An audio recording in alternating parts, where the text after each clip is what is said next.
فصرف عنه كيدهن إنه هو السميع العليم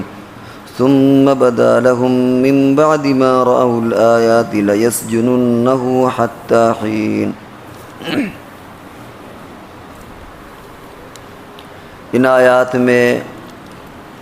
تذکرہ چل رہا تھا کہ حضرت یوسف علیہ السلام نے اللہ سے دعا کی کہ اللہ مجھے قید خانہ زیادہ پسند ہے اس چیز کے مقابلے میں جدھر یہ لوگ مجھے بلا رہی ہیں، اور اگر آپ نے مجھ سے ان کے مکر و فریب کو دفع نہ کیا تو میں بشری کمزوری کے اعتبار سے ہو سکتا ہے کہ ادھر مائل ہو جاؤں، میرے دل کے اندر کوئی بات پیدا ہو جائے۔ یوسف علیہ السلام اس حد تک بچنے کے باوجود اپنے اوپر کوئی فخر نہیں کرتے، بلکہ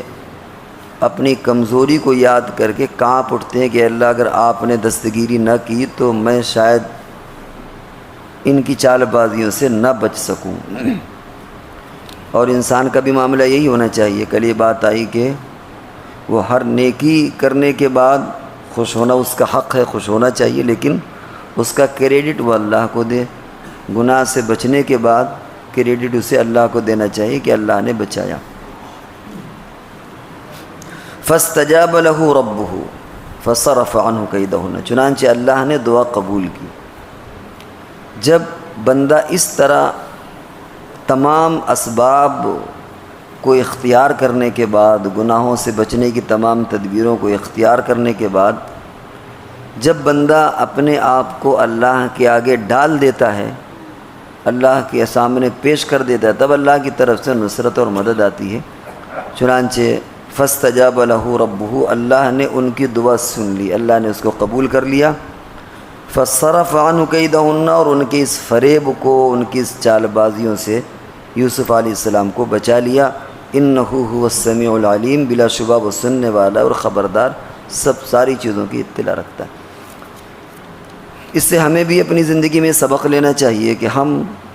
اگر اس طرح جیسا یوسف علیہ السلام نے کیا،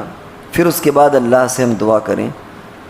تو ظاہر بات ہے کہ پھر اللہ تبارک و تعالی ہماری دعا کو قبول کرے گا اور ہم گناہوں سے بچ جائیں گے۔ ثم بدا لهم من بعد ما رأوا الآیات، پھر ان کے سمجھ میں یہ بات آئی، ان کے سمجھ سے مراد یہ کہ جو عزیز مصر جس کے گھر یوسف علیہ السلام تھے اور ان کے رشتہ دار اور خود زلیخا، یہ سب تمام جو مشورہ ہوا، اس کے بعد ان کے سمجھ میں کچھ اس طرح آیا، من بعد ما رأوا الآیات، ان تمام نشانیوں کو دیکھنے کے بعد کہ یوسف علیہ السلام بری الذمہ ہیں، ان کا کوئی قصور نہیں ہے، ان تمام چیزوں کے بعد جو ان کی آپس میں رائے بنی وہ یہ بنی لَيَسْجُنُنَّهُ حَتَّىٰ حِينٍ، کہ انہیں ایک مدت تک قید میں ڈال دیا جائے۔ کیوں قید میں ڈال دیا جائے؟ تاکہ یہ جو اتنا چرچا ہو گیا ہے، اتنی بدنامی ہو رہی ہے، جب یہ قید میں چلے جائیں گے تو دھیرے دھیرے لوگ بھول جائیں گے، وقت گزرے گا لوگ بھول جائیں گے۔ اور ٹھیک ہے، بہت سی عورتیں سمجھتی تھیں کہ یوسف علیہ السلام بے قصور ہیں، کوئی غلطی نہیں، لیکن جب قید میں ڈالے جائیں گے تو مصر میں ایک پیغام یہ پہنچے گا عمومی طور پر کہ ہو نہ ہو قصور انہی کا ہے، اور اس جرم و قصور کی بنیاد پر ان کو جیل میں ڈال دیا گیا۔ چنانچہ انہوں نے مشورہ کیا اور مشورہ کر کے یوسف علیہ السلام کو جیل میں ڈالنے کی تدبیریں کی اور بہرحال جیل میں ڈال دیا۔ یہاں سے ایک چیز معلوم ہوئی کہ کسی کو بغیر شرائط انصاف کو پورا کیے ہوئے، انصاف کے تقاضے اور ضابطوں کو پورا کیے ہوئے جیل میں ٹھوس دینا یہ کوئی آج کا سلسلہ نہیں ہے، یہ بے ایمانوں کی پرانی سنت ہے، یہ پرانا طریقہ چلا آ رہا ہے ظالموں کا، بے ایمانوں کا۔ اور آج کے دور کے جو شیاطین ہیں، آج کے دور کے جو شریر قسم کے لوگ ہیں، وہ 4000 سال پہلے کی جو چیزیں اس سے کہیں پر بھی کم نہیں ہیں۔ 4000 پہلے کے جو اشرار اور شیطان قسم کے لوگ تھے، آج کے دور کے لوگ بھی ان سے کم نہیں ہیں، انہی کے نقش قدم پر یہ لوگ چل رہے ہیں، بلکہ ایک اعتبار سے اس سے زیادہ ظالم، ان سے زیادہ ظالم ہے، کیونکہ وہ کھلم کھلا ظلم کرتے تھے۔ ٹھیک ہے، ظلم ہو گیا، اور یہ ظلم کرنے کے ساتھ ساتھ جھوٹے بھی ہیں اور بے حیا بھی ہیں، جھوٹی باتیں بھی کرتے ہیں اور بے حیائی کا معاملہ بھی کرتے ہیں۔ چنانچہ ابھی جو سال 2 سال سے آپ نے دیکھا کہ یہاں ایک جو بھی دنگے کی شکل اختیار کی گئی اس میں کیسے کیسے لوگوں کو پھنسایا گیا، ڈالا گیا، اور ابھی جو آپ کے شہر کے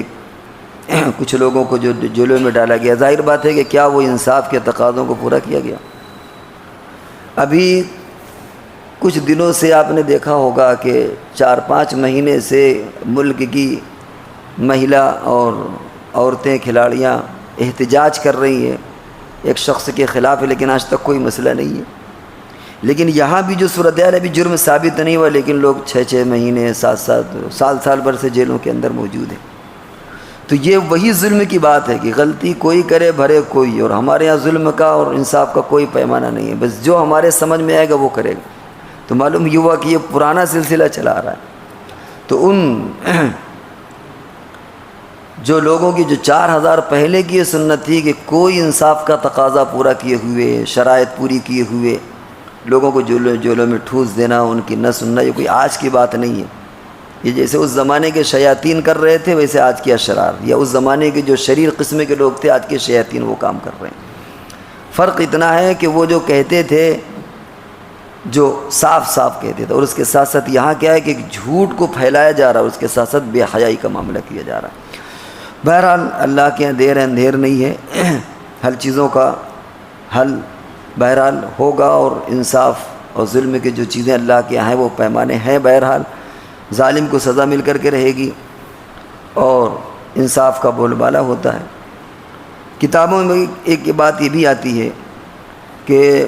اللہ تبارک و تعالیٰ شرک کو تو گوارا کر لیتے، اس معنی کر کے شرک کے ساتھ کوئی حکومت کرنا چاہے تو وہ چل جاتی ہے، ٹھیک ہے، آخرت میں اس کو جو سزا ملے گی، لیکن اللہ تعالیٰ دنیا میں اس بات کو گوارا کر لیتے ہیں، لیکن ظلم کو گوارا نہیں کرتے۔ ظلم کے ساتھ حکومتیں بہت دن تک نہیں چلتی، کیونکہ پھر دنیا کا سارا نظام درم برم ہو جائے گا۔ اگر ظلم ہی ظلم ہوگا تو پھر تو دنیا کا نظام درم برم ہو جائے، اور اللہ تبارک و تعالیٰ کا ایک منصوبہ یہ ہے کہ دنیا قیامت تک چلے، عیسیٰ علیہ السلام آئیں گے، دجال آئے گا، پوری دنیا اس وقت تک چلنا ہے۔ تو اس منصوبے میں جو بھی آڑے آئے گا اور اس منصوبے کے خلاف کرنے کی کوشش کرے گا، اللہ تبارک و تعالیٰ اسے بخشتے نہیں ہیں۔ گویا وہ اللہ سے پنگا لے رہا ہے کہ آپ کا تو منصوبہ یہ ہے کہ ہم اس دنیا کو وہاں تک چلائیں گے، لیکن ہم نہیں چلنے دیں گے، کیونکہ ظلم کے ساتھ دنیا چلتی نہیں ہے۔ تو شرک کو تو اللہ تعالیٰ دنیا میں اس معنی کر گوارا کر لیتے ہیں کہ ٹھیک ہے اس کی دنیا چل جائے، کسی طرح حکومت چل جائے گی، لیکن اللہ تعالیٰ ظلم کو برداشت نہیں کرتے، بس یہ کہ اللہ کے یہاں دیر اندھیر نہیں، ہر چیز کا ایک وقت ہوتا ہے۔ تو یوسف علیہ السلام کو انہوں نے بہرحال جیل میں ڈالا، پوری پلاننگ کے ساتھ، منصوبے کے ساتھ، اور یہ پیغام دینے کے لیے کہ کسی طریقے یوسف مجرم ہے، اور دھیرے دھیرے لوگ پروپیگنڈا کا زمانہ ہے، دور ہے، دھیرے دھیرے لوگ کیا ہے اس کو بھول جائیں گے، اور جو ہماری ناک کٹی ہے، ہمارے گھر کی بدنامی ہوئی، وہ دھیرے دھیرے ختم ہو جائے گی۔ اس منصوبے کے تحت یوسف علیہ السلام کو جیل میں ڈال دیا گیا۔ ایک مسئلہ اور یہاں پر پیدا ہوتا ہے کہ اب آدمی اگر کوئی گناہ بندوں کے ڈر سے چھوڑے اور ایک گناہ اللہ کے ڈر سے چھوڑے، اس میں کیا فرق ہے؟ یا نیکی آدمی